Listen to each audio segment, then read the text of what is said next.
Good evening, welcome. Thank you for joining us tonight. We'd like to thank our lecture sponsors, Ruth and Pete Nunn and Quick Stop Pharmacy. On your seats are comment cards, so please share your thoughts with us. Our upcoming events include Thursday, March 5th lecture on women's Quakers, Friday, April 17th, Primitive Hall Historic Home Tour, and on Saturday, April 25th, a volunteer day from 10 a.m. to 3 p.m. Tonight we will hear from a panel arranged by Harry Lewis and Jane Kennedy about Carver Court, a housing project development built in 1944 for African American steelworkers. Also in attendance is the family of one of the architects, Oskar Stonorov. Harry holds a BS in Health and Education from Winston-Salem, an MA Wellness and Fitness from Westchester University, an MED from Education, Cheney University, and Harry was a high school track coach, physical education teacher, special education teacher, an assistant principal, and a principal at Coatesville Area Senior High School. He was elected as a Republican to the Pennsylvania House of Representatives in 2014 and 2016. Jane Kennedy of Coatesville and Cache, Spelman College, where she studied education in Phys Ed, and is currently a Kahn Township Commissioner. Reggie Ward worked for many years as a cost accountant in several companies, including Unisys. He helped Harry and served on Harry's staff for 4 years. And we're also joined by Pamela Dept, yes, whom I just met, so I don't have a bio. Yes. And I've placed, coming out of Cache, being the first graduating class in 1968, when immediately interned over at the Chester County Courthouse for 23 years. Early retirement, thought I was going to sit down at age 55, and the Lord said no. Started in 2009 at the Tabernacle Baptist Church as their administrative secretary, but always have been involved in my community, the young people, and the wellness of our city. So that is I. Please join me in welcoming the panel.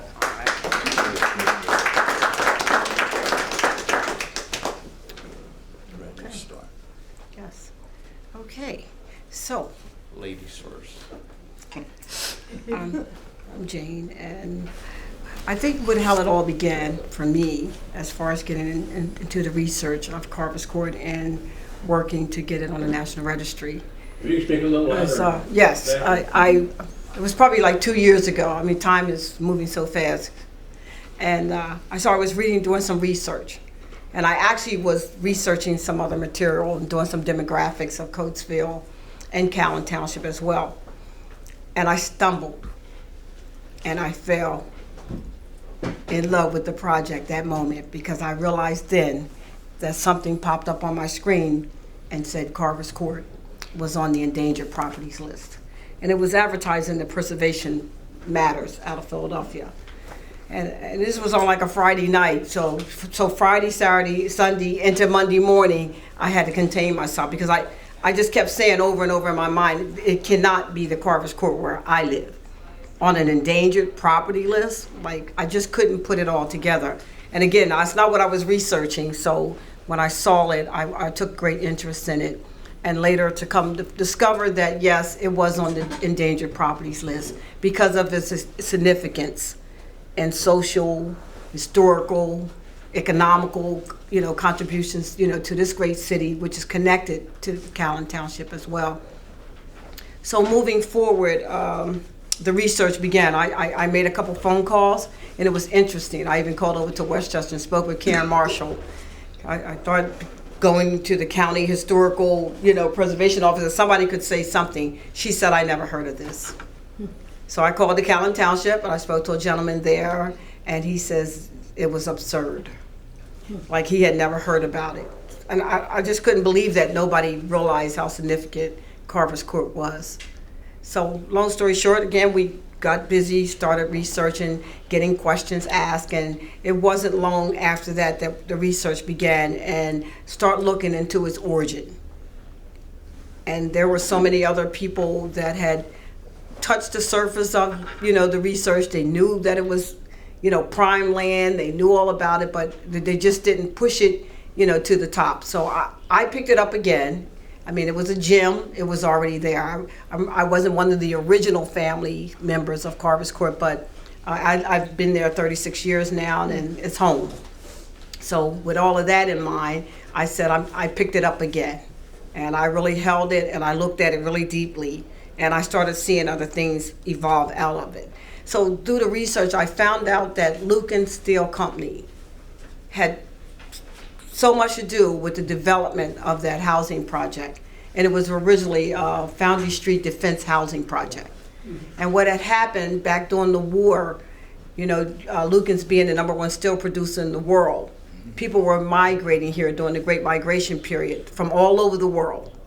From out of the deep south, people came in droves because you go south and you heard about work, and people were looking for work to provide for their families. And that's how so many families and different nationalities originated here and started setting up home here in the Coatesville area.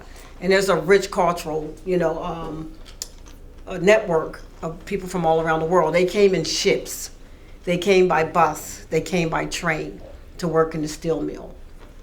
So with all that said, housing became an issue. I mean, it was so deplorable for so many people that they were living in camps around the steel mill. I mean, there was no place for them to stay.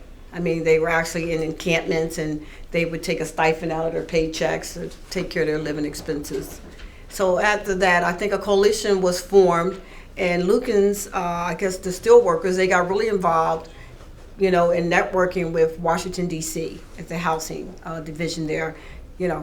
We need money, we need housing, we have nowhere to place our people. And then there was another coalition that was kind of originated, I think, with Dr. Atkinson and some other black leaders that wanted to share in the interest, because there were so many blacks coming up from the South, and there wasn't any place for anybody to live, and they shared in the coalition with Lucan's. So it wasn't long after that that finally funding became available. So the 66-acre tract that Carver's Court was built on, it used to be owned by the Scott family. So after a long story, they went forward and the government bought the land, and then they got with the 3 great architects out of Philadelphia. So they would come up here to Coatesville, and you're the family members of Oskar Stonorov, yes. is it Stonorov? Stonorov. And Louis Kahn, and the other gentleman was George Howe. Mr. Howe. They spent so much time in Coatesville meeting, with the Lucan's administrators, meeting with the coalition organized by Dr. Atkinson at the time, and they were working hard to get housing. So the first project that they decided to do was the Carver's Court project. And again, it was the Foundry Street Defense Housing Project, because it was for defense workers who were working in the steel mill. And it wasn't long after that they did purchase 66 acres. So while they were working together, see, this is what, just a brief little view of the original prints. The original blueprints today, they are in the archives at the University of Pennsylvania and in Philadelphia. You can go there, you can call, make an appointment. Anybody can go. Just be prepared to put on the white gloves. You can't touch them. They don't want fingerprints on them. But it's beautiful. And what they do, they show all the demographics. They show everything, the land, the waterways, and everything. This is the farm before anything was built on it.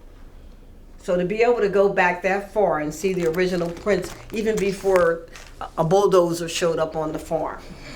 When we looked at some of the prints, we were able to see like remnants of an old farmhouse, which was significant at the time of the research, because it did show that the Scott family had a pretty large farm there, and that was good. So we were able to see that, and we could also see all the things that they put in there, the stormwater management, everything that was running. And so then they started designing, and this is what the 3 architects came up with.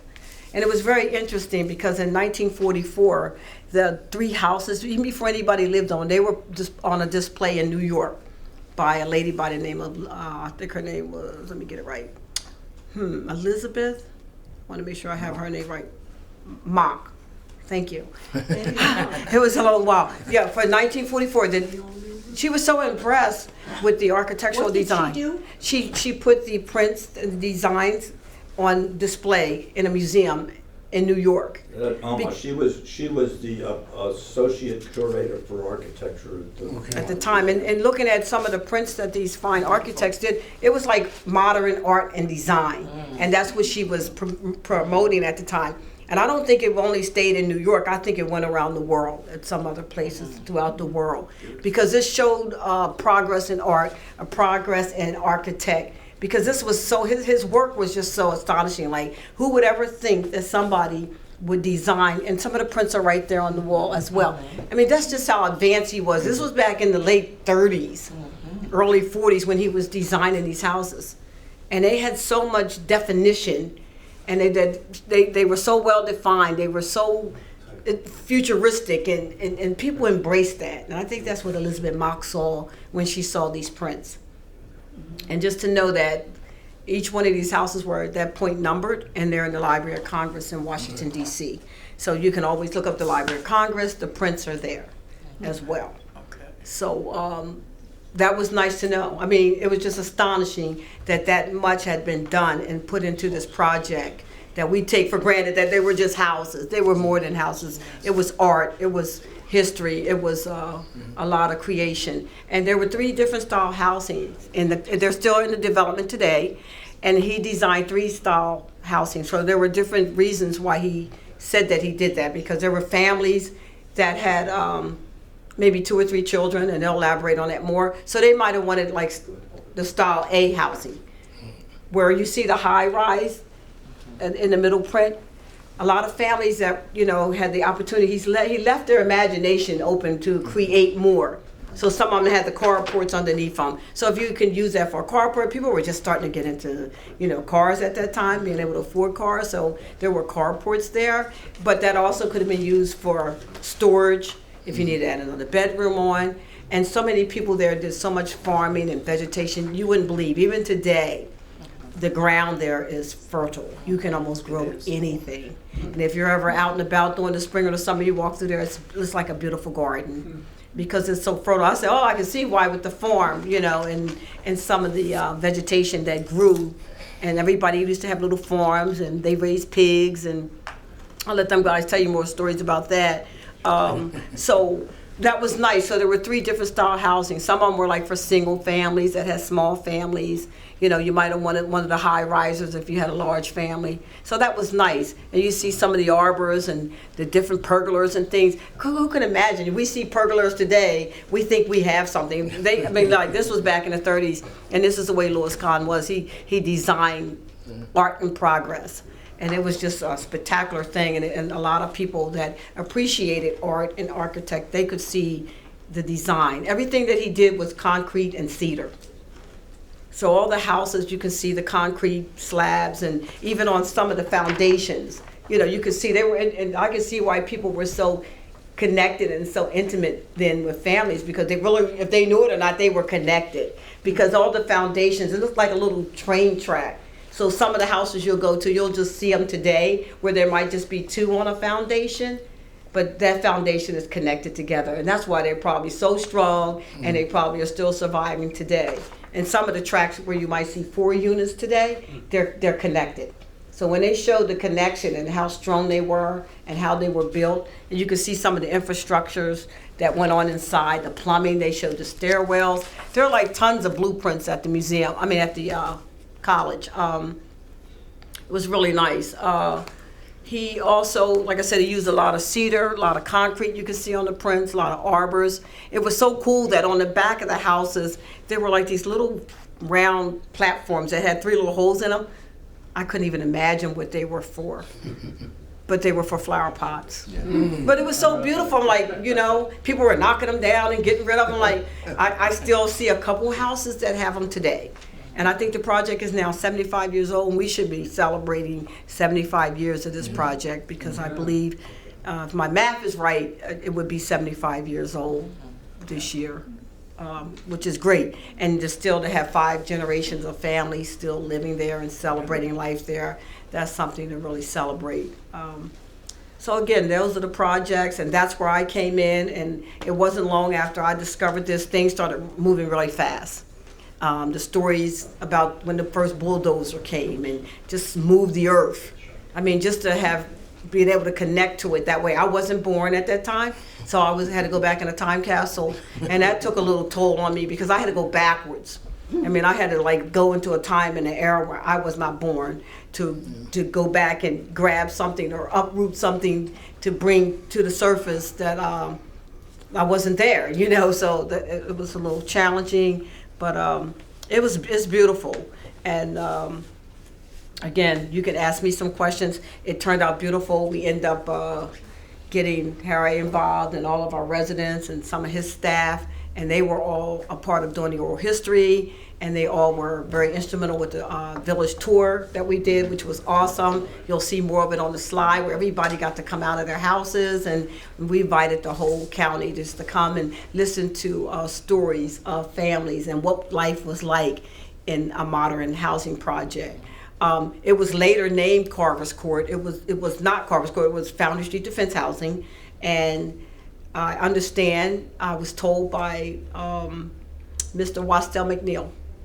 He says, he asked me a question. He said, do you know how Carver's Court got his nickname? I'm like, I don't. And he says, I'm going to tell you. And what he shared with me was that there was at the James Adams School, where most of the black children went during that era, beautiful school.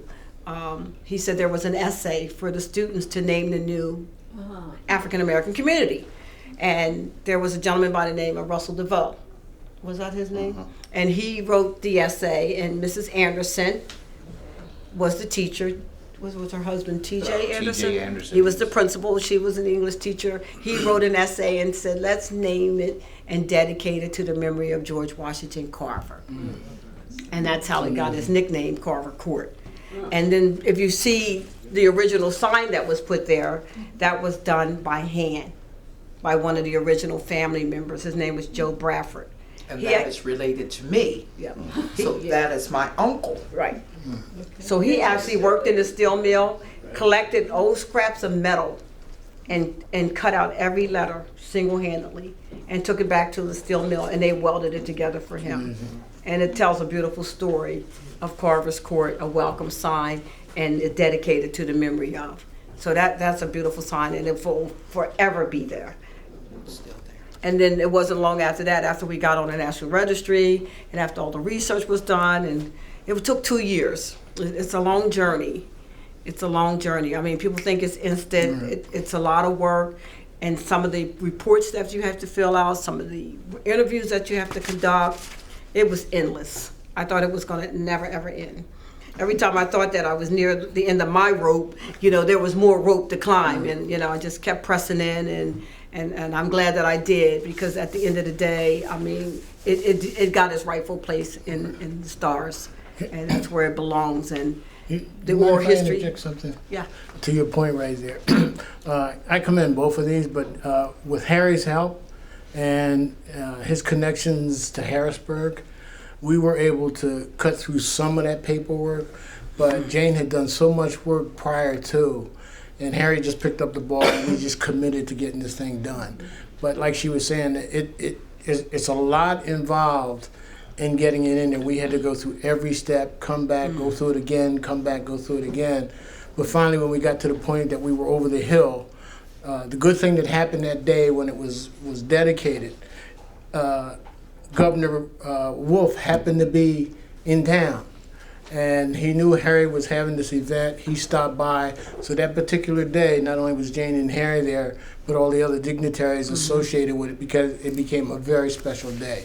So I just wanted to throw that out because of the effort that you put forth, and it was such a wonderful day. It really was. There's a lot of history sometimes you have a tendency to overlook. And things like this really becomes generational. And if those aren't passed on, they get buried and we lose our history. And being generational, my mother is still in the same house. She'll be 91 years old. And she is still there, and talking about the fertile land. We had a grape arbor that we made jelly for everyone, you know, once we harvested, and keeping the children out of the grapevines. But he used to always tell them, only pick what you're going to eat. But our whole yard had so much fruit.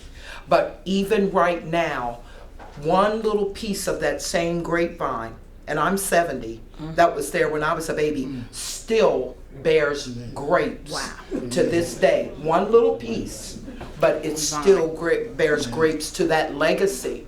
And she has been there in that same home for 91 years.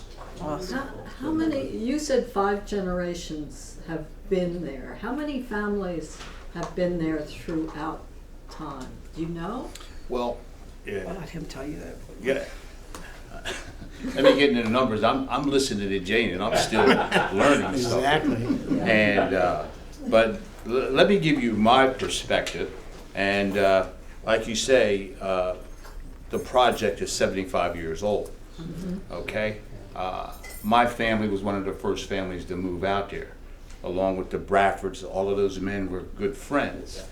And it is 75 years old. My dad came from South Carolina by way of New York to Coatesville. And there were absolutely, and this is, the project was being constructed at that time. I was 3 years old, and I'll be what, 79? I'm not gonna say nothing. I'll be 79 next week, and we moved out to Carver Court when I was 4. Wow. So that kind of verifies that, because we, as a family, and I was the only child at the time, and I'm the oldest of 11. But, so we lived. How many houses did it take to build? That's a good question. But we lived in a house when my dad came, and I remember it vaguely because we moved with a family that lived right at First Avenue. There was a big tunnel there that you went under, right across from the electric furnace down. To go out to 82, you had to go under this tunnel. They've since, of course, knocked it down. But the family lived right in that corner house, and the gentleman was a farmer, and he grew flowers and plants. And I just remember that so vaguely. But then we were there one year, then we moved to Carver Court. So we went to, and it was a dirt road at the time. But thank you for that. I never thought of it. But I tell you, my dad was a master craftsman. He could do a lot of things.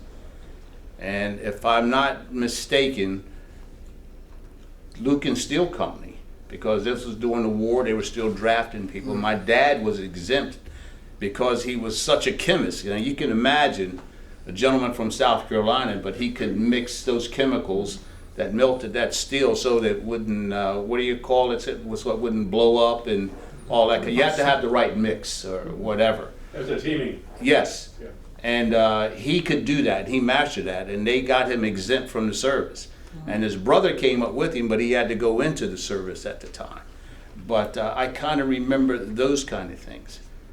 But as I found out over the years, there were all kinds of rumors of how Carver Court got started, and they had different names for it. I've even heard, because they had flat roofs, that the government messed it up because those houses that are now Carver Court were supposed to be on the West Coast. Supposed to be in California because of the flat and the rain and that type of thing. Yeah, okay. But you know, we just went along with that.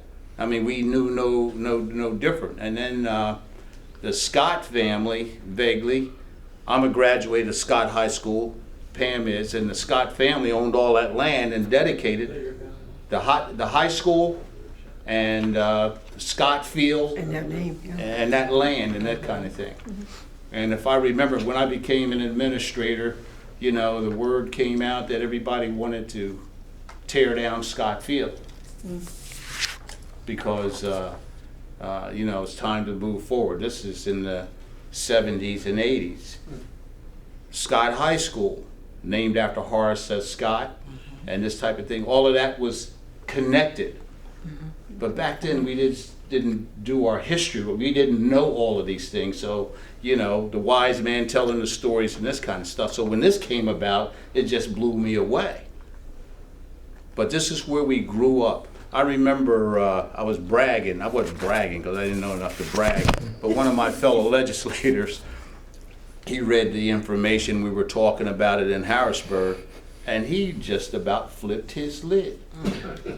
He said, "Harry, I can't believe you lived in a home designed by Louis Kahn." I mean, he was just fiberglass. He said, "What? You're some kind of royalty or something." But the development was the most modern in this whole area.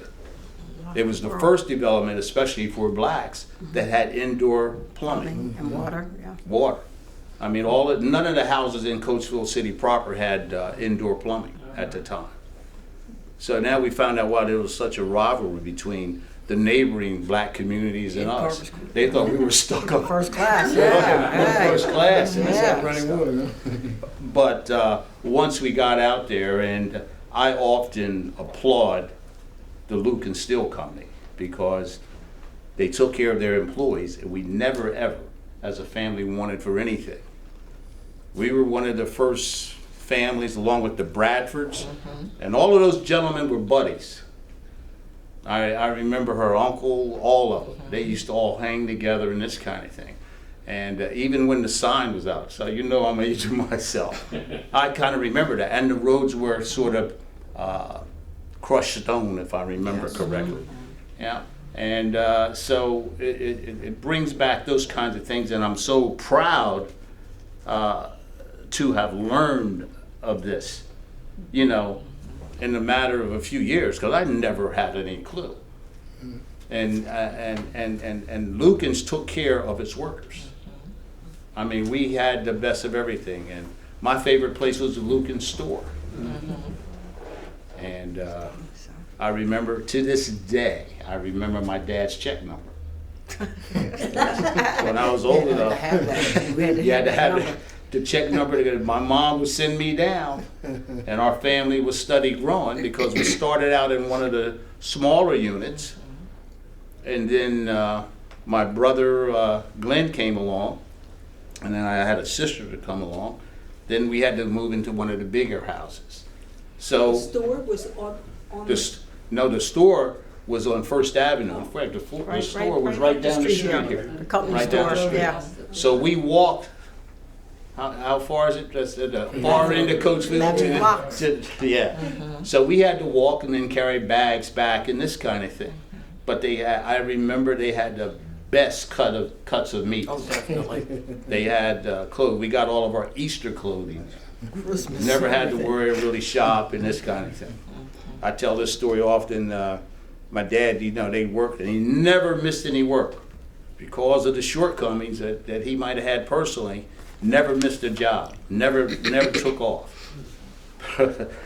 But he came home one time, and I was a teenager, and he was fussing and raising Cain because he got his paycheck. And I think it was for like $1 and some odd Send cents. it up at the store. Because we spend it up at the store, I ain't surprised. But we stayed out there all of those years. And as I stated, I'm the oldest of 11 siblings. I'm the only one that was not born in Coatesville. I was born in Queens, Jamaica, New York. That's when my dad came up from South Carolina. He and my mother met, and I came along. Then when we came to Coatesville, all 10 of my siblings were born in the Atkinson Memorial Hospital. Yes, Yep. yes. And that was the all-black hospital and this kind of thing, and Dr. Atkinson and all of those gentlemen, and he set that hospital up, and that's where we went. And that was the sign of the times. And you remember also in the middle of Coates, of Carver Court, there was a preschool. That was really like a kindergarten, because Right. Miss Marguerite Williams Right. taught me when I was little. So they had a center that was in the middle of the ring that they could teach the children. It was a daycare. We went to pre-kindergarten. So that was That's all what it of looked those like. things were going on to start us at the beginning of school. So they even supplied that for the workers, for their children, you know, That's until what it they looked were like. able to integrate into regular schooling. Because we were still dealing with segregation during that time. Right, that would be a picture of the community center. And that was another thing that people really complimented the architects for, because in both developments, the one at the Foundry Street Defense Housing, in the middle of this loop, this was the heart of the community. And he did that for a purpose, because there, like you said, there's like a blueprint of one of them, and it showed that it had a nursery school. It had offices where people would be able to go in, and they would have like garden hose and rakes and shovels, whatever you would need to repair your home or garden. You could go in there and sign out equipment. Everything was there. I mean, it's just a beautiful story, and anything that they needed. And then they had like social areas where people can go in. A lot of the older ladies, Miss Anderson and Mr. Stokes, and some of the other ladies that were very prominent in the neighborhood, they would even have classes for like some of the ladies to teach them how to sew, and they had canning classes. And so it was all about networking and community, and that's what I like about, you know, Louis Kahn and his partners. And they also did the Brandywine Homes. Brandywine Homes was called Brandywine Heights. And like Pam was saying, because of segregation, there were two separate housings for the blacks, and then right over the bridge you had Brandywine Heights. So the only thing that really separated the two neighborhoods would have been the old Gardner Bill farmhouse and that ground. And because of the Quaker, you know, connection there and the Underground Railroad, well, you wouldn't know if it's under there, but I never went. But understand that it, you know, even through here, through Lukens, it runs. Yeah. And it was a safe house at the Gardner Bill house there. So, you know, that's still standing today. And I understand that they were trying to get it on the National Registry as well. They were trying to piggyback on us, but when they found out there were two different tracts of ground and two different entities, we couldn't carry it. But it was just nice what this did to community. You could just imagine it was a gathering place, it was a school. And I think even before they had the school here, one of the houses that I presently own in Carver's Court used to be a school. And when we were doing oral history, and a lady came over and she says, and I have a daycare there in home, and she said, can I tell you a story? And I'm like, sure, I want to hear everything I can hear. And she says, your house was once a school.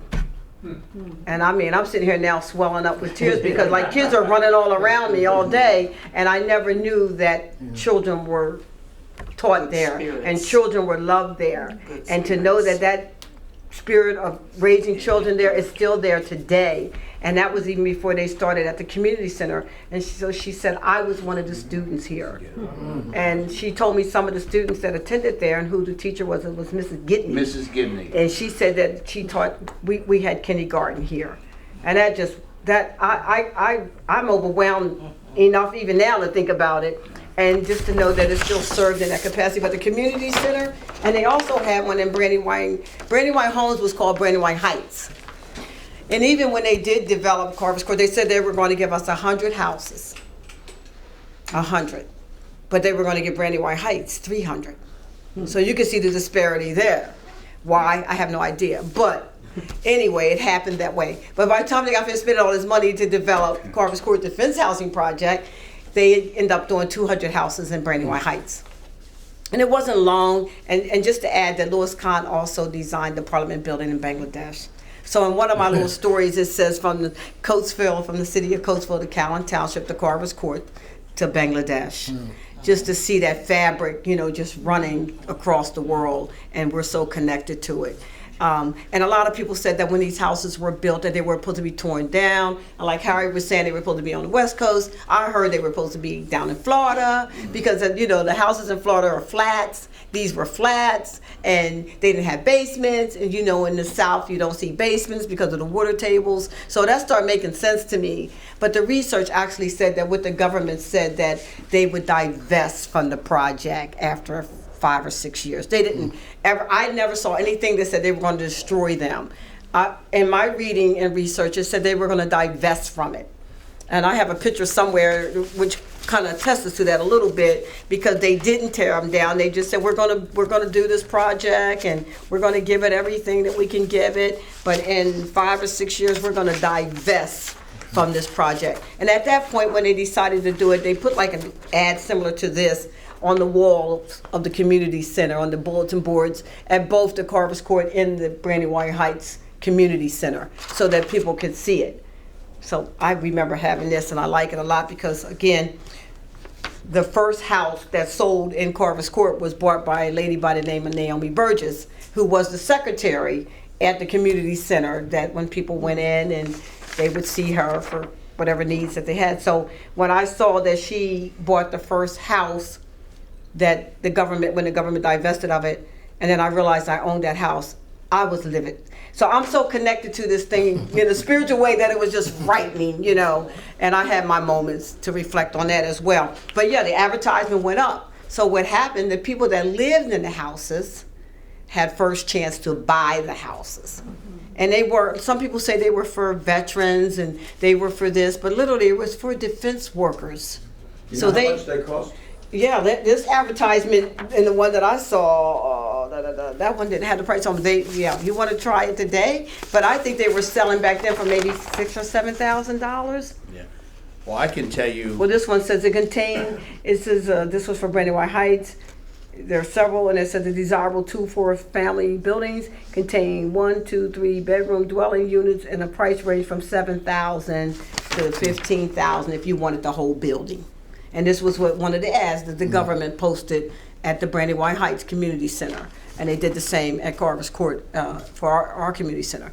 So people did buy, you know, and this is like a little track of what it looks like. And you might have, like I showed you the little foundation. So if you lived in one, you could buy that one, and the other person bought the other. Some people were fortunate enough that they could afford to get 2. And so some families still own 2 and 3 and 4 units today. Like I know the Bradfords, they have a 4-unit, which it was just in the movie that was filmed here in Carver's Court. We have a segment in the movie, it's called The Mayor of Easttown.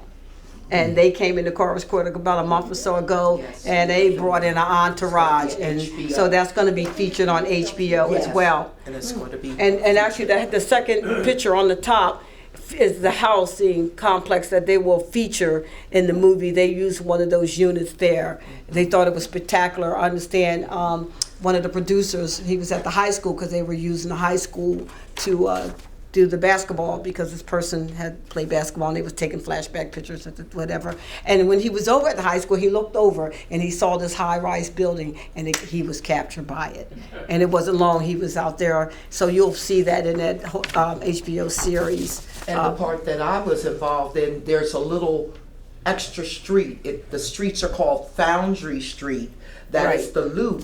And there's one row that sits by itself, so you can called see it on Brooks Lane. You can see it on the. All the original there are 3, 4 high-rise on one side, and the low ones 4 on the other side. The original families are still in those houses today, and their generations Yes. that first purchased those homes. It has come down through their children. We're so connected, we can't let it go. That's sweet. You know, we can't let it go. Like I said, my mother is 90, but I still go over there. Look, she still has a clothesline. And we go right out in the woods and saw down a clothesline. What happened? And and like I said, there are still grapes. We lost the main grapevine, but there is one little piece of grapevine that took hold, and it is living for its life. And it gives us a bunch of grapes, Concord grapes, every year. It brings forth good fruit. It's nothing but good land coming from good people. And there's a blessing in the dirt. And if I understand, they call that Brooks Lane because there's a natural brook and stream that runs through there. I mean, it was so natural that back in the day, some of the guys, they used to cool their wine bottles in there.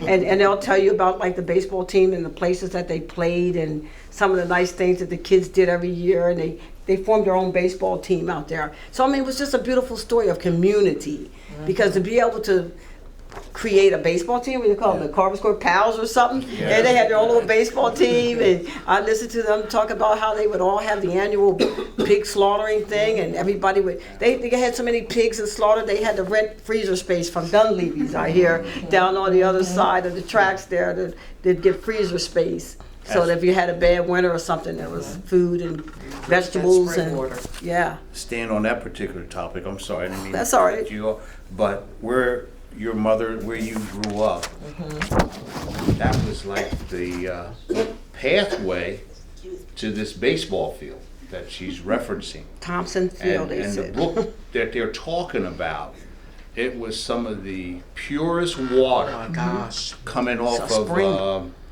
the VA, where the Veterans Administration Hospital, we call it the spring, and would come down there and fill up. And not to this day, but I had an uncle that lived in Philadelphia. He would come out with his big jugs and fill them up with water, and that was our playground. But we would walk up, and her dad, Mr. Bradford, he would jump on it because of the grapes, and because he had a big garden out there. Yes, he did. And that was the shortest way to get to the baseball field.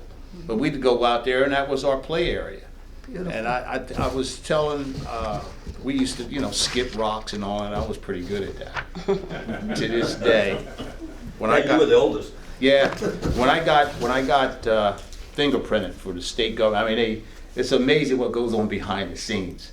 But from that spring, we used to skip rocks, across this little thing. And you always wanted to get the sharpest rock and have the most skips. Well, right now, when I got fingerprint, right now, if you can look close, I have a slit right down the middle of my finger Gosh. where I was skipping, and I cut my finger right down the middle. Wow. I was bleeding everywhere.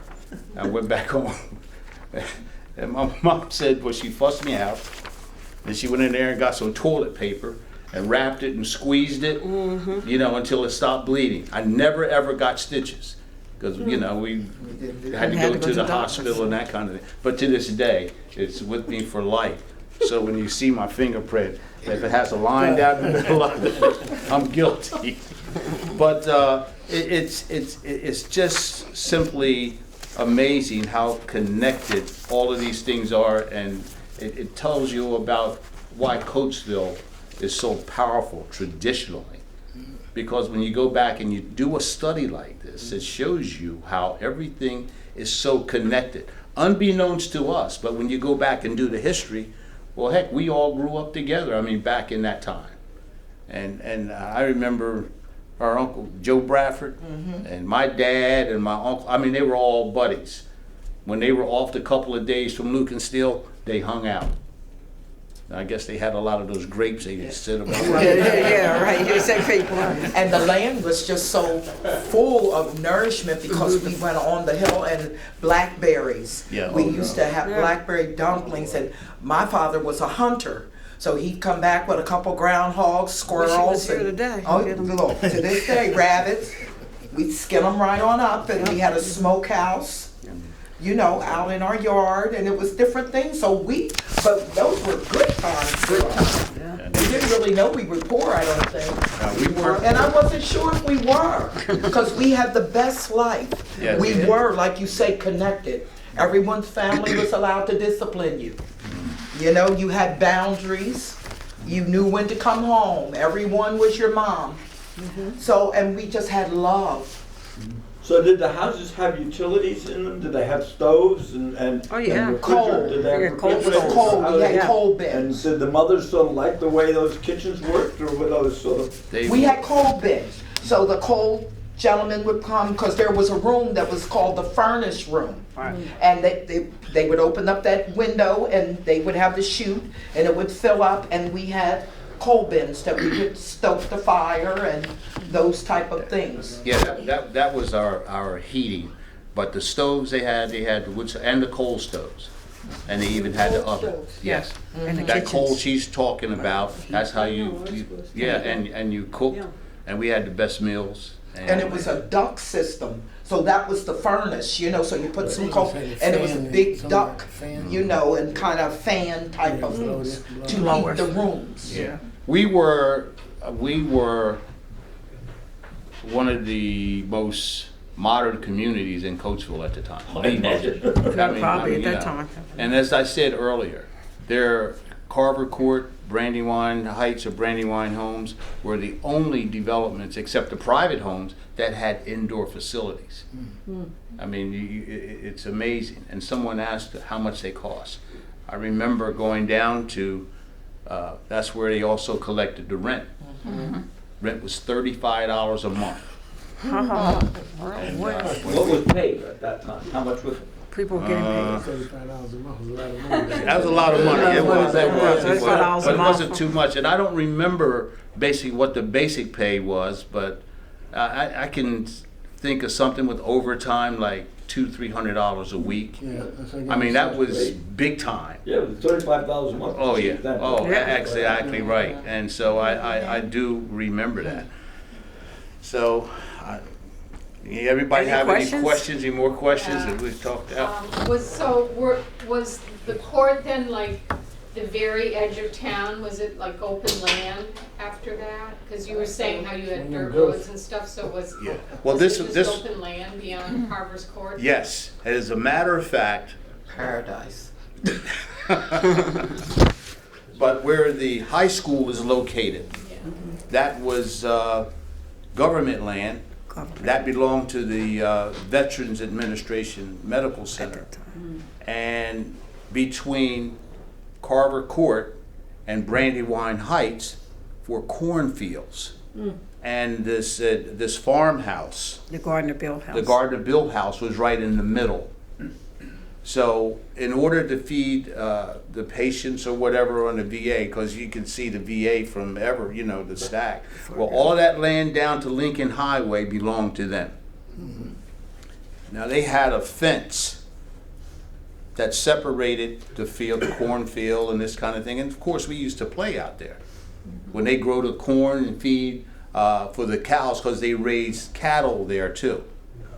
They would be in the field and whatever, and we would sneak over there because the farmer's going to get you, and I remember that. But we'd go over there and get corn and shuck it and throw it at each other, you know, during Halloween time and that kind of stuff. But one thing is not funny now. I mean, it's not funny now. But looking for places to play, and in your little neighborhood, you got a little pond in our backyard because we lived on that edge, right close to the fence. So it was not, we had a hole in the fence you'd climb over, but they had a pond there, and we'd go over there and catch frogs. Okay, I mean we never swam in it. I don't know why. I guess because it was green algae on top, but we never swam in it, and nobody wanted to because we didn't swim anyway. And then on the other side, they had what they called the blue hole, which was a quarry. We'd sneak over there and dive in the water. Oh, gosh.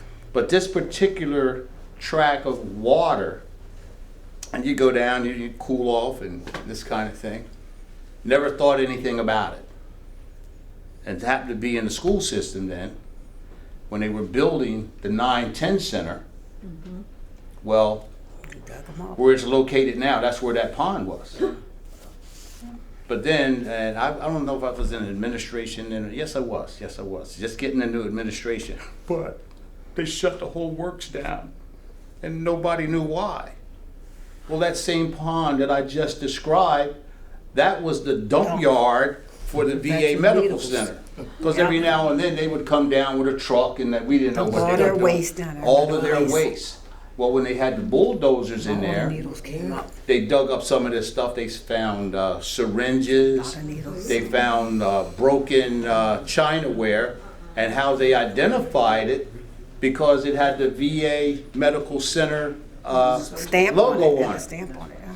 So it was contaminated land. Yep. They had to send all of the Soil samples specimens out. to Ohio. I never will forget this, before they could continue the construction. But that was our playground. I said, oh my God, we played in that, but never thought any more about it. So that's some of the history and some of the connection. The Coatesville High School, when they built that, they have a pool in it. Now it's Olympic size. I mean, it's beautiful. But the pools that I talked about right off the land, on the same land that separated the two tracts of homes, it was a quarry. It was an old quarry there.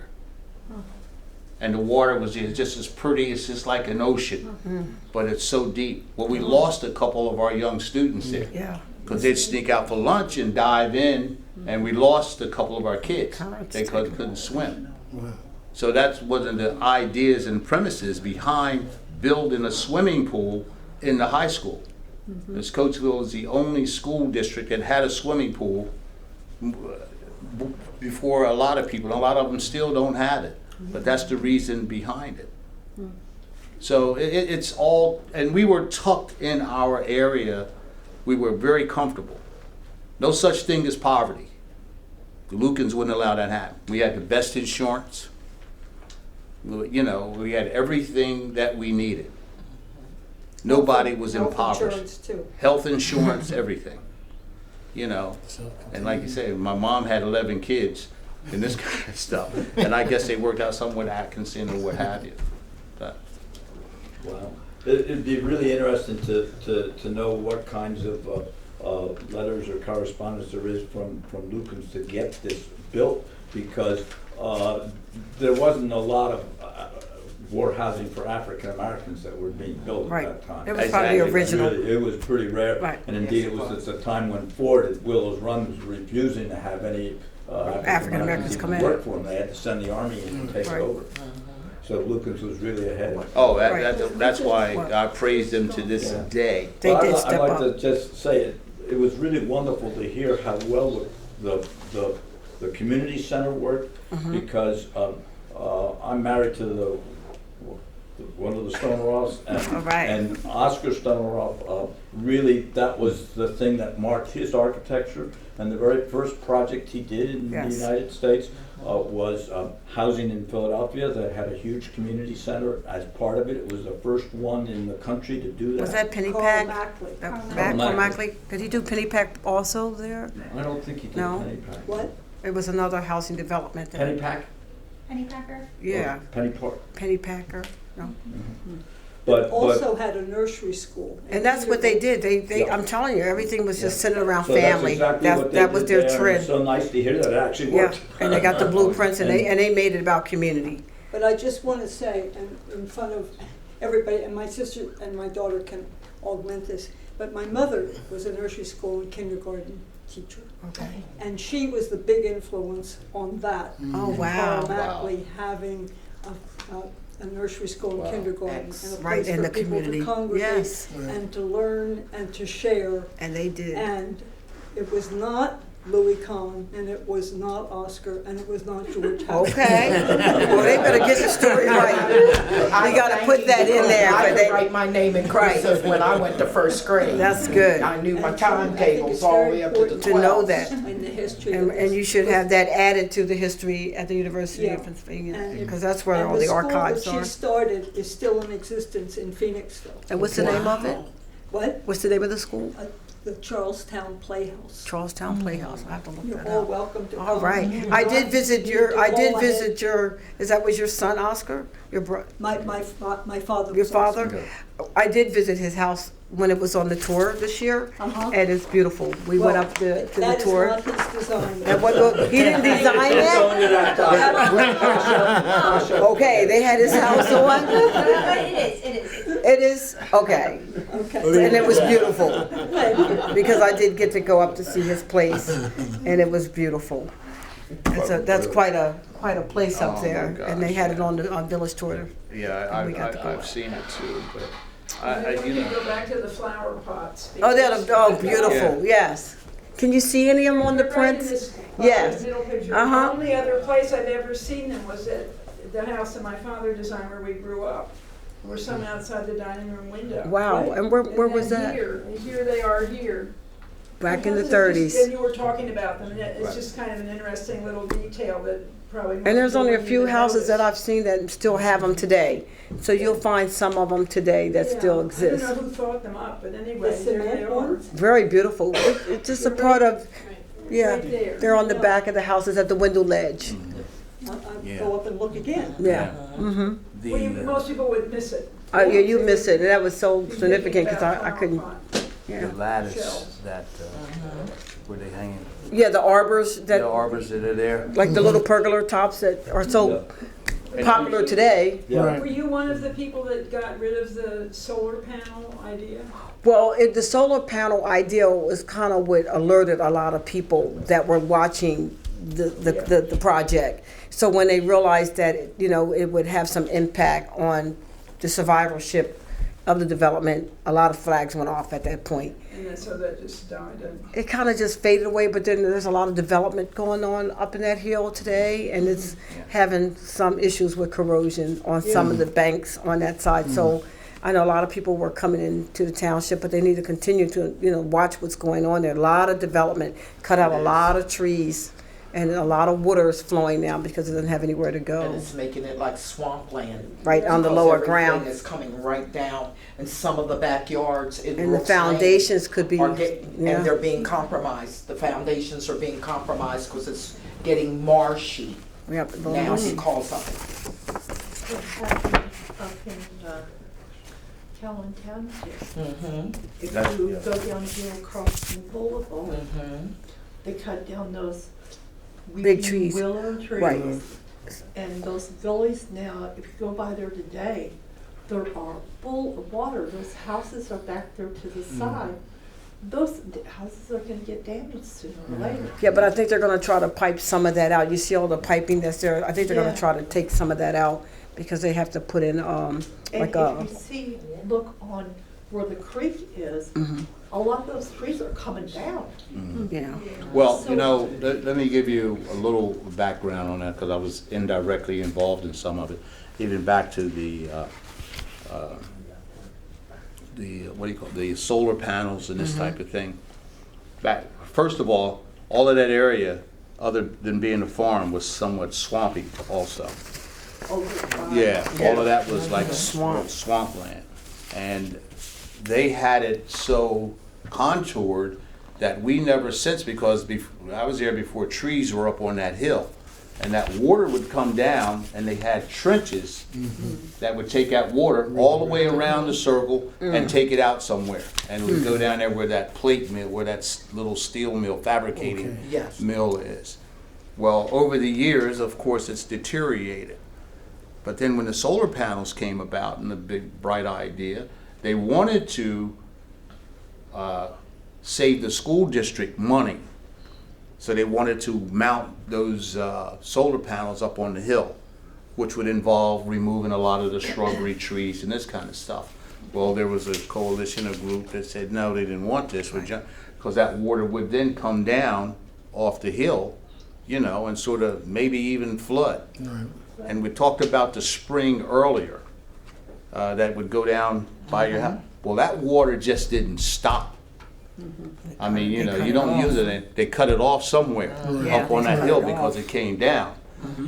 My opinion and what they've done, that water's backing up somewhere because you have a lot of water holes, big water holes, because the the quarry right behind Brandywine Heights, they still don't know how deep that water Right, is. and It's a quarry. it's caged, but kids can still get in there. They've had, yes, and they've had divers go down there It's so deep. And it's so and dark. still did not get to the bottom. No, That was like that's a a blue legend. hole. That They was like call a it the legend, blue. like they like, don't go in. Don't ever. We were like, The blue hole. And it's right off Currents Callan Road. take you I right mean, on it's- out of here. And it's right off Callan Road, and it still is deep. they say Today. a whole car is in there. Now, I don't know. Be a whole lot of stuff. But yeah, they had divers go down there, and that's how We as we know kids, we were this. scared. And then Go near the the house. high school, the 9-10 center, when they built that, because of the underground waterways or whatever, they built this multi-million-dollar school. But then they had to go in because it started cracking and sliding. Because of the One water, part the was going in. foundation. So they had to go back and redo that. But that water's coming underneath that building somewhere and going to one of those water Streams, holes, yeah. you know. So it's so much, you know, that we don't Mr. know. Lewis, aren't they also saying that about one of the buildings in Coatesville too? It was put on a foundation because the city has so much water underground. You mean Coatesville City or Callan Township? I'm talking about Coatesville. Oh, I have no idea. From what I understand, they're on 3rd Avenue, the Uh-huh. apartment building right Okay. behind the police station. Mhm. The story is that it was put on a platform Mhm. because there's so much water underground in the city here Mhm. that they had to put it there because it's starting to sink. Wow. Well, Wouldn't be surprised. well, yeah, Underground that's I possible. wouldn't be surprised. Yeah, But it I wouldn't be runs surprised. The whole run, the whole way down. I wanted to ask the gentleman here, when I was doing the research, and because Lukens, you know, was so instrumental in making sure that this housing developments, you know, got built, I couldn't find a lot of research on Lukens. But now I understand that all their archives and the history of Lukens is in the museum in Delaware. Hagley, yes. Hagley. So because at that time, there was no place to keep the materials here in the city. There was no place in the county probably at that period of time, like we have the archives today, but there was no place to put it. So if I can go there and I did look at some of the materials and I could see the list of all the employees from whatever year, how much they made, and you know what towns they came from the South, or if they came from Ireland, or however they came here from overseas. And you could see, like when you go to the further south part of Coatesville, up on the hill there, you can see where the Polish families kind of originate. Very beautiful. And in the west end of Coatesville, and you could just see the different nationalities and the different families that originated here to come to work. But all of that's in Haggerty Museum, and it's a beautiful museum, and I would probably need a whole another week or a year to spend there. But I did go in and look at some of the literature, astonishing. So everything and anything you want to know about the history of Lukens and, you know, who worked there, how they were employed, what they paid, what families, you know, it's there, and it's beautiful. You have the history and you have the documents and everything. Has anyone gone around and talked with the families that have been there forever? We have an and done- oral history tape that was done during the town tour. We'll put it back on in a few minutes. Okay. And all the families were able to bring out their family artifacts and beautiful pictures and stories. We had a gentleman, his father was one of the original Buffalo Soldiers. And he had on his Buffalo Soldier jacket of his father, and he told the story of what life was there with his father as one of the original Buffalo Soldiers. And like the Bradford family being one of the original families, they had stories. They told the stories about, you know, how this was handmade and what life was like. I mean, they got to tell the whole story. And it was just like, and we wanted to do a fabric like type of quilting to put together and let each family, you know, connect that way. Because I always said it might have been 100 houses, but it was one family because it was like that. Nobody locked their doors. Everybody took care of each other. You know, you were allowed to correct people's children, and everybody just loved on each other. And I always said, if every house could talk, or the walls would talk, they all would have a story to tell. Right. And they did. There were many stories. And they did. That's what the oral history, you know, it tells a lot. So we'll put it back on. It was on before we came into the room, and a lot of families were telling stories. What life was, that was part of the research as well. And whether they told their stories there was also a oral history piece done at Harry's office, and everybody was invited to take part. So for those that came, they got to tell their stories. And that is also part of the archives now. And some people that couldn't be here, they live out of town. Because remember, a lot of people rent their houses, but the original families that still own them, they were able to call in. There was someone at Harry's office that was actually dictating and recording stories and also putting them in the archives in Philadelphia as well. So there's a lot of oral history. It's a big piece of the research. Wonderful. And we were able to keep our culture. You know, like many people have your own cultures. And it's all right, because that's who you are. So this place allowed us to still keep a village mentality you know, and we were able to keep our culture and the different things that we did and the way that we worshiped and the things that were precious to us that made us strong as a race, you know, and as a community. We learned the survival by helping each other, you know, and we became a village, you know, just like many communities do when they come together. On Pam's point, speaking of those families that grew up in Coatesville, grew up in Carver's Court, we were a part of the Coatesville community, weren't we? But we were just different being Carver Court. But culturally, comparing that time to this time, and I'm speaking primarily of our black youth, from that development during that time, excuse me, I got all this gum in my mouth. but I got it. Oh, this is something for Jim. But I guess my point is, we didn't have a lot, but almost every family in that village produced a professional person, someone that went on. Mrs. Burgess, the lady that made the first, her daughter is now a doctor, a PhD rather, in Washington, D.C. And she's, of course, since retired. But she was the first doctor to come out of Carver Court, out of the professional athletes. The first professional athlete out of Coatesville came out. That's Billy Joe, played for the Denver Broncos. You had the first minority legislator in this county to come out of Carver Court, myself. I had to do that. But anyway, my brother Glenn, who's in town now, has received an Emmy Award. His wife, who's from Coatesville, but not from Carver Court, and his daughter, they were the first minority mother and daughter anchor team. They're out of Detroit now, and Glenda's still carrying on. Diane's been she retired after 45 years and was still on the main screen. Yes. You know, that's how significant she was. And but she's Glenn, in the Smithsonian Institute. she was just inducted last year into the Smithsonian Institute in Washington, D.C. In Washington, D.C. in the Oprah Winfrey Gallery, if you go down. Glenn received, this is my brother next to me, a Vietnam vet, served 2 terms in Vietnam. He was good at his job. He received an Emmy for Murder, She Wrote. He's a sound editor for DuckTales. He did every sound in the Knight Rider and a couple others and this kind of stuff. But all of these are Carver Court products. So, and there are many more. Dr. Henry Hamilton, you know, he was a professional saxophone player, and he led the band. He went in the Army, and he was big time Army band guy.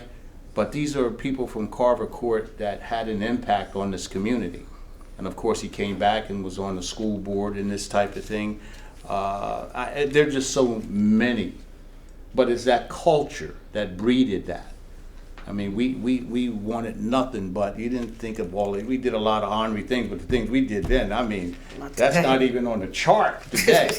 I mean, you know, we were just bad little guys or ornery guys. But that's what that village developed in all of the families that were there. And, you know, they're elderly now and this type of thing like myself, but we're very proud of that. Yes. And we all went to the similar school. We went to James Adams. We walked to school, and they got on us all the time because, you know, the shortcuts, the railroad tracks that go through there, crossing the track, all of those kinds of things. But we looked out for each other. The school became a community center. You know, there were activities after school that we would go over and this kind of thing. And we try to imitate that a lot for some reason nowadays. But for some reason it's not really working the way it did when we were coming along, when we didn't have everything and didn't have all of the options and didn't have the cell phones and media and this kind of thing. So as a society, where are we heading? You look at your grandkids, you look at your great-grandkids. I'm legislative, I'm supposed to have everything at my access, but I still have to get my granddaughter. Fix this for me on my cell phone, you know, if I try to do too much with it. But look at us as a people, look at us as a community, and we all want to stay around and see this place progress. But we have to bring our youngsters back to our town. You know, we have to do something. And on this society with Jim and Skip and everybody with this Lucas Foundation, they're coming up with a big project with this museum, and hope I'm around to see it happen. But Coatesville, the trees that Eugene brought in and that you brought in that are in storage over there and this type of thing, that's all a part of Coatesville. World Trade Center. Yeah, World the Trade trees, Center. yeah. The trees that were standing, that's Coatesville product. So But like, you said that strong when you said that is pride. See, but our young people, because they don't know the story, when we come together at Thanksgiving, the elder needs to still speak the story. You know, we're getting away from that because kids are so diverted because they are on phones.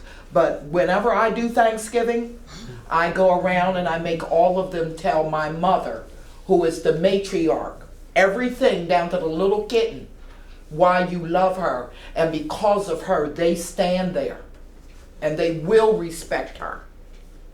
And I'm kind of past the law when it comes to that. Because the switch tree still is in the back of that house out there in Carver. When I go around back to look, I'm like, it's still there. You get their attention. Yeah. But you don't have to hurt a person, but anything needs discipline. There are rules, there is a moral factor. And if you're going to grow, it says in the Bible that a good tree that has good roots will produce good fruit. Exactly. And that's never different. That's right. That will be from till the end of time. Well said. So let's stop letting them change how we run our households. As for me and my house, I will. That's who I am. Well said. Well said. What I wanted to say also was like, I know that these gentlemen that, you know, developed this project, and even with all the segregation and all the division during that time and during that era, and I know a lot exists today, but if they could see the development today and see its diversity and even its strength, because it's like people of all walks of life, different economics that live in the community today, as well as in Brandywine Heights.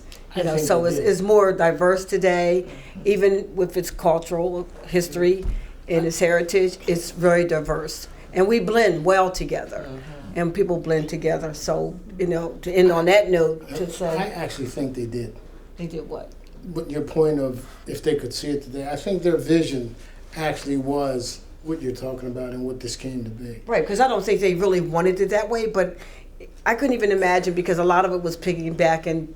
Not to revisit, you know, with the situation with the when the gentleman that they Walker. oh yeah. What's his name? Hezekiah Walker. Hezekiah Walker. That happened so long before this project was even developed, but to just still have that kind of energy around it, you know, was for me, you know, at the time, at my age, you know, doing the research, that it went so far back that even at that period of time in the 40s, that they were still, you know, trying to segregate everything. And then at the end of the day, it just comes back full circle. Yeah. So I remember Dr. King said, we all came on different ships, but we're all in the same boat now. So we just have to learn to respect each other's differences and people's ideas and political views, and it's okay to be different.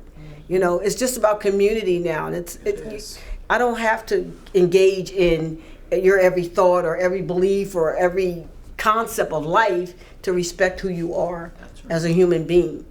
And that's what I stand on even today, you know, taking on new assignments and new opportunities to work with young people. That's my passion.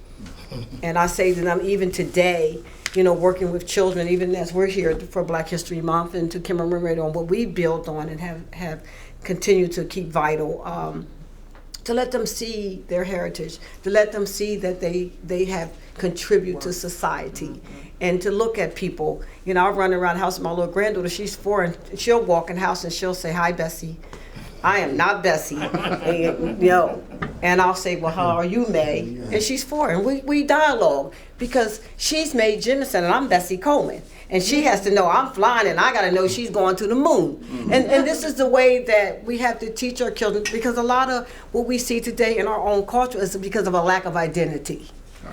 Like, I don't see any sense of purpose. I don't see where I'm important as a human being. I don't know anything about my culture. I don't know anything about my past. You know, everybody knows Dr. King. There's so much more, and I loved what Dr. King contributed to our heritage. But there's so much more.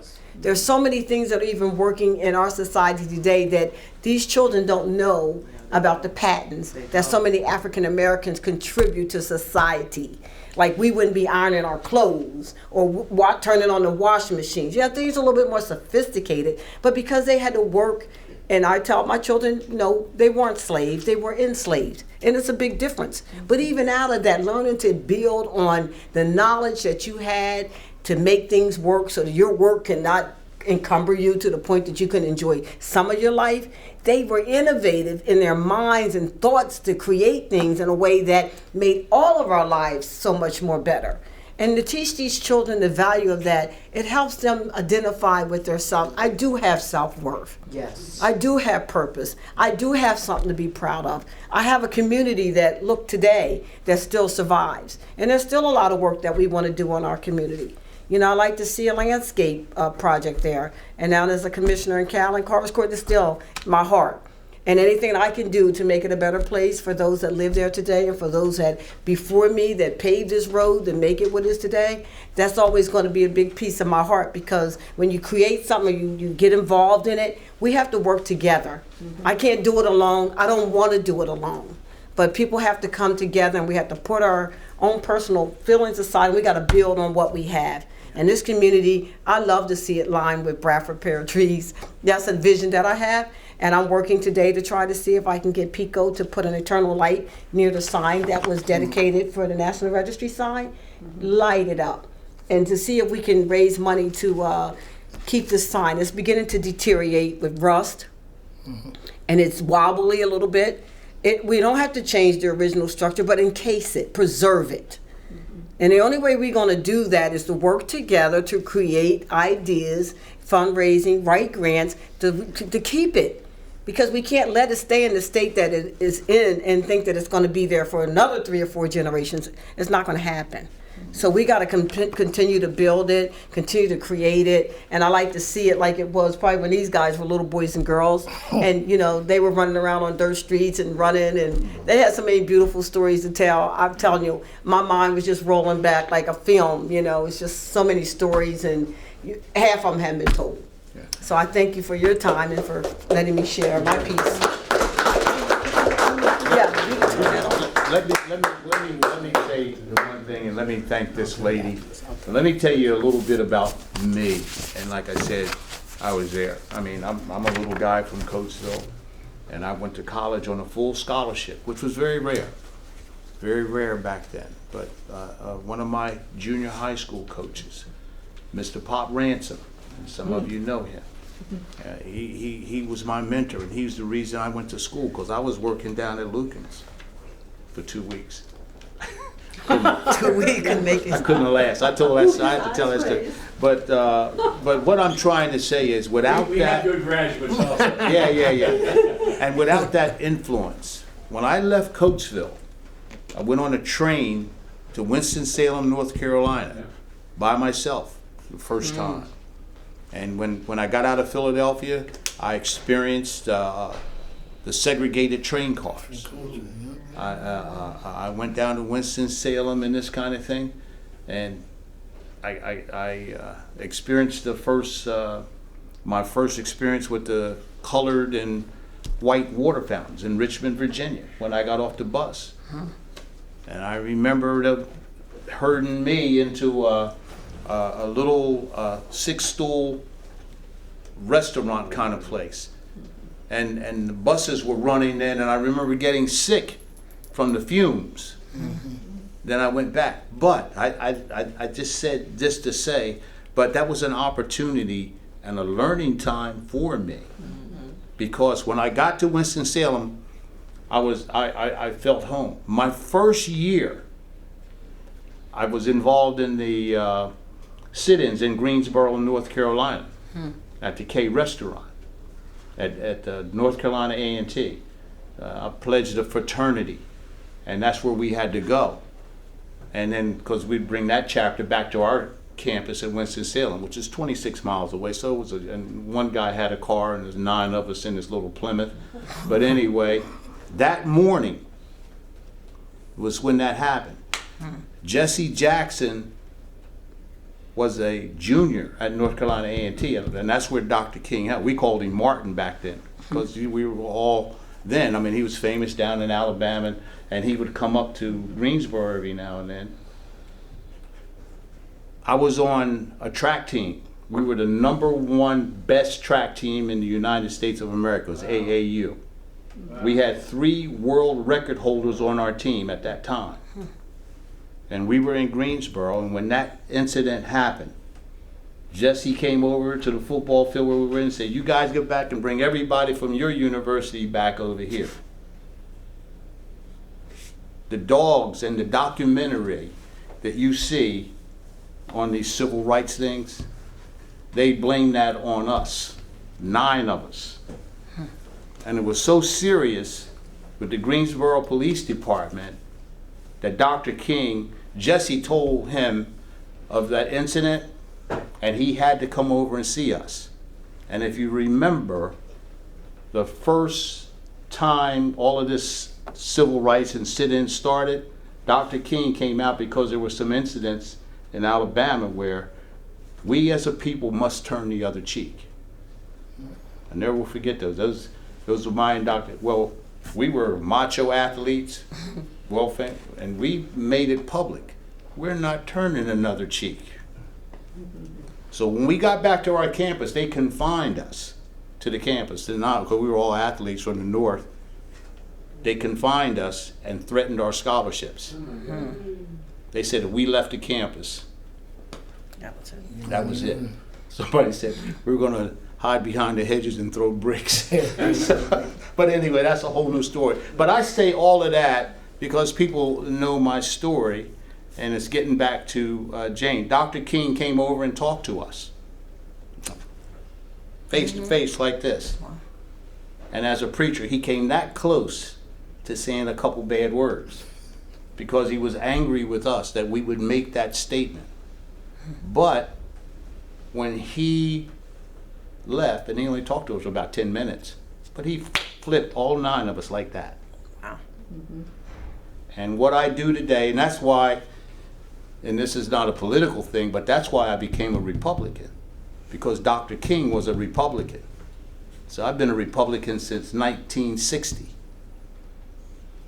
And when I came back, and I guess looking into his eyes, but that's why I still work, my wife, like I do today, for the whole of the community. And we learn from each other all the time. But that's, I could go on with that. But this lady, she really reinstituted community worth. And when she talked to me and brought this over, and like I said, I'm still learning from her. Because everybody's not going to do the work. This is a massive undertaking to accomplish what she has. And she's dedicated. And I said all of that to compare you with Dr. King's efforts. And if we had more people that worked like you and did that, and that's why we're going to stay on the outer fringes and support her. And some people get envious, some people this and that, but we are a strong community. And this lady, since we met, she's big time commissioner. I tease her all the time. Everything here is her efforts. Everything here is her effort. And I like, and Pam, you know, you couldn't have gotten any better panel members to give you history with Pam being there, and Reggie's worked on this with Jane. You know, I'm just a figurehead. I said, okay, let's do this, and provided the space. But these people have done the work. And I thank the Society, Greystone, for inviting us here and having us here and giving us this opportunity. Now we're all ambassadors for Carver Court. But thank you. Yes. Thank you, Jane. For her privilege.